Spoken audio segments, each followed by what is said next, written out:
Welcome. आज के इस एक्सप्लेनर में बात होगी जॉनथन हाइट की मशहूर किताब द हैप्पीनेस हाइपोथेसिस की। ये सिर्फ एक किताब नहीं, बल्कि ज़हनी सुकून और बेहतरी के लिए एक निहायत ही ज़बरदस्त अमली गाइड है। आज हम मिलकर देखेंगे कि रोज़मर्रा की किन आदतों को अपनाकर ज़िंदगी को बेहतर बनाया जा सकता है। तो चलिए शुरू करते हैं। आज का हमारा रोड मैप कुछ इस तरह है। हम 6 अहम हिस्सों को कवर करेंगे। हाथी और सवार का तस्वुर, रोज़मर्रा खुशी की आदतें, बेहतर फैसलों के तरीके, नए माहौल में ढलना, माफ़ी मांगने की ताकत और आखिर में सही साथियों का इंतखाब। इस पूरे सफ़र को एक हफ्तावार चेकलिस्ट के तौर पर देखा जा सकता है, जो बेहतरीन आदतें बनाने में मदद देगी। तो आते हैं अपने पहले हिस्से की तरफ, हाथी और सवार का कॉन्सेप्ट। अब ये दिलचस्प आइडिया दरअसल अफलातून ने पेश किया था। इंसानी जहन को 2 हिस्सों में बांटा गया है। एक तरफ है मंतकी यानी लॉजिकल हिस्सा, जिसे एक समझदार सवार कहा गया है, और दूसरी तरफ है एक बेहद ताकतवर और जज्बाती हाथी। ये सोचने की बात है कि इंसान के तमाम फैसले इन्हीं 2 ताकतों के दरमियान होने वाली कशमकश से तय होते हैं। यहाँ सबसे गौर करने वाली बात इन दोनों का आपस में फ़र्क और ताल्लुक है। जब जज्बाती हाथी और मंतिकी सवार एक ही सिमत में चलते हैं तो जिंदगी में जबरदस्त ज़हनी सुकून मिलता है। लेकिन ज़रा सोचिए, अगर इनमें झगड़े शुरू हो जाएं तो नतीजा क्या होगा? सिर्फ चिड़चिड़ापन और बेचैनी। इसीलिए इन दोनों में दोस्ती करवाना निहायत ज़रूरी है। अब बढ़ते हैं दूसरे हिस्से की जानिब, रोज़मर्रा खुशी की आदतें। देखते हैं कि अमली तौर पर इन पर कैसे अमल किया जाए। एक हकीकत तस्लीम करनी पड़ेगी कि खुशी कोई इत्तेफाकन मिलने वाली चीज़ नहीं है। ये बाकायदा इन 6 अनासिर पर मबनी है: जीन्स, माहौल, इंतखाब, ताल्लुकात, मजहब और हैरत यानी वंडर का एहसास। अगर एक बेहतरीन हफ्तावार चेकलिस्ट बनाई जाए तो इन चीज़ों पर बाकायदगी से तवज्जो देना ही सच्ची खुशी की तरफ पहला और सबसे अहम कदम है। ये कोट बिल्कुल निशाने पर लगता है। जिंदगी के वाक़यात को देखने का अंदाज ही असल में मुस्तकबिल का रुख तय करता है। इस रुख को सीधा रखने के लिए एक छोटी सी रोज़ाना मश्क की जा सकती है। मसलन, रात को सोने से पहले 3 अच्छी चीज़ों को लिखने की आदत डाली जाए। शुक्रगुजारी की ये मश्क उस ज़िद्दी जज्बाती हाथी को मुस्बत सोच की तरफ आराम से मोड़ देती है। तवील मुद्दती इत्मीनान के लिए एक और असूल बहुत ज़रूरी है। जो काम किया जाए उससे मोहब्बत हो, और जिससे मोहब्बत है वही किया जाए। अपने शौक और रोज़मर्रा के कामों को आपस में जोड़ना कोई लग्जरी नहीं, बल्कि एक बुनियादी ज़रूरत है। वरना आगे चलकर अपने ही काम से नफ़रत होने लगती है और ख्वाबों से दूरी एक कड़वी हकीकत बन जाती है। और हाँ, इस सफ़र में हर लम्हे की कदर करना नहीं भूलना चाहिए। खुशी रातों रात मिलने वाली चीज़ नहीं है, इसमें लंबा सब्र लगता है। हालात को ठीक रुख पर लाने के लिए गहरे ठहराव की ज़रूरत होती है। ये सब्र ही उस मंतकी सवार को इस काबिल बनाता है कि वो मौजूदा लम्हे में उस ताकतवर हाथी को पुरसुकून रख सके। चलिए अब तीसरे हिस्से पर आते हैं, जो है बेहतर फैसलों के तरीके।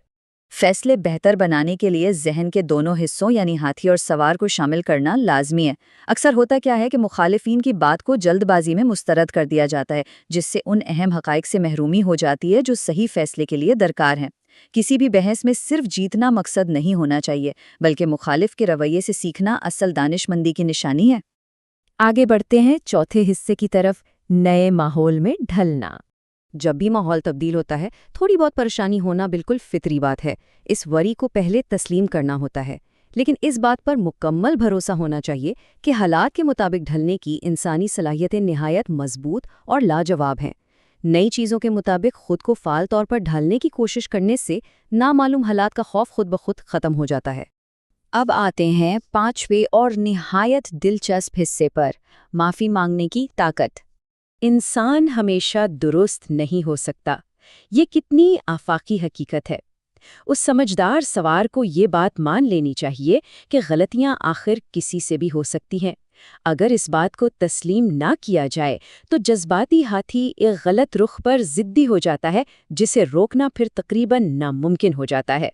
इसलिए बार बार अपने मौक़िफ़ का जायज़ा लेना चाहिए और गलती तस्लीम करके माफ़ी मांग लेनी चाहिए। ये पहला बहादुराना कदम सच में जादू की तरह काम करता है।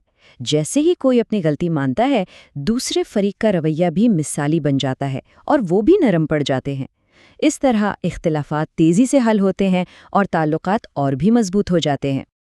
اور آخر میں ہمارا چھٹا حصہ، صحیح ساتھیوں کا انتخاب، جو سچ میں پوری زندگی پر اثر ڈالتا ہے۔ ہمیشہ ایسے قریبی لوگوں کی صحبت چننی چاہیے جو مشکل وقت میں فوراً مدد کو پہنچیں۔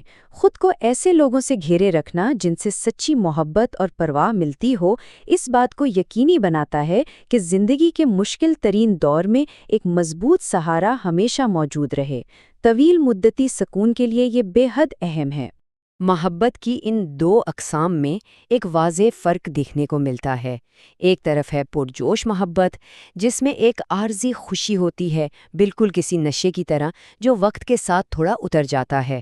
دوسری طرف ہے رفاقت کی محبت، جو ایک بائیولوجیکل ضرورت کی طرح ہے۔ اس میں گہرا ٹھہراؤ ہوتا ہے، یہ لمبے عرصے تک قائم رہتی ہے اور یہی اصل میں عمر بھر کا مضبوط ساتھ بناتی ہے۔ چلیے ان تمام چیزوں کو ایک جگہ سمیٹتے ہیں۔ اس خلاصے کو ایک بہترین ہفتہ وار چیک لسٹ کے طور پر استعمال کیا جا سکتا ہے۔ ذہن کے ہاتھی اور سوار کو سنبھالنا، شکر گزاری کی روزانہ مشق کرنا، نئے حالات میں فعال طور پر ڈھالنا اور سب سے بڑھ کر لوگوں سے گہرے تعلقات قائم کرنا۔ یہ تمام نکات آپس میں جڑ کر ایک بہتر اور پرسکون زندگی کی مضبوط بنیاد رکھتے ہیں۔ اس ایکسپلینر کو ختم کرنے سے پہلے ایک نہایت اہم سوال۔ اس وقت زندگی کے روزمرہ فیصلوں کو دماغ کا کون سا حصہ چلا رہا ہے؟ ایک بے قابو جذباتی ہاتھی یا ایک سمجھدار منطقی سوار؟ سوچا جائے تو کیا سچی اور دائرپا خوشی کا راز صرف اس بات میں چھپا ہے کہ ذہن کی لگام اصل میں کس کے ہاتھ میں ہے؟ زندگی کے اس اہم سوال پر غور کرنا یقیناً بے حد فائدہ مند ثابت ہو سکتا ہے۔